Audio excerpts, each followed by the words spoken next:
Una serata di Miss Italia, rivedere delle ragazze che in fondo hanno provato la tua stessa esperienza. Tu l'anno scorso non avevi mai fatto altri concorsi, sei arrivata a Miss Italia per caso? Per me Miss Italia è stato proprio un inizio. Io una passerella proprio non l'avevo mai vista, una foto nemmeno. Posare così per me era una cosa completamente nuova. Devo dire che sono stata fortunata perché ho trovato gente brava, competente, che mi ha spiegato e mi sono voluta buttare. Con determinazione ho provato anch'io. La prima serata è andata così così, ma ho rotto il ghiaccio e poi insomma sono andata avanti ed è stata una bellissima, bellissima esperienza. Tanto credo che la tua esperienza, io ho conosciuto Clarissa Marchese, ho avuto Miss Italia 2014, ho avuto anche il piacere di presentarla e anche per lei era stata la primissima esperienza, non aveva mai fatto un concorso, non aveva fatto altro e... Miss Italia proprio ti aiuta anche secondo me.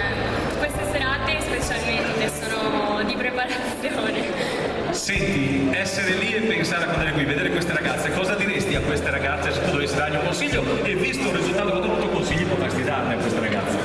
Io la prima cosa secondo me è essere se stesse, presentarsi per quello che si è e così poi qualsiasi risultato si possa ottenere si avrà sicuramente più soddisfazione e si sarà sicuri di essere apprezzati proprio per quello che si è. Andare a presentarsi con delle maschere è completamente inutile perché prima o poi bisogna insomma metterle giù e essere se stesse.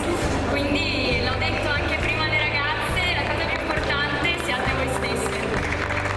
Bravissima. Senti, dopo Marzullo è rimasto tutto uguale o hai cambiato qualcosa?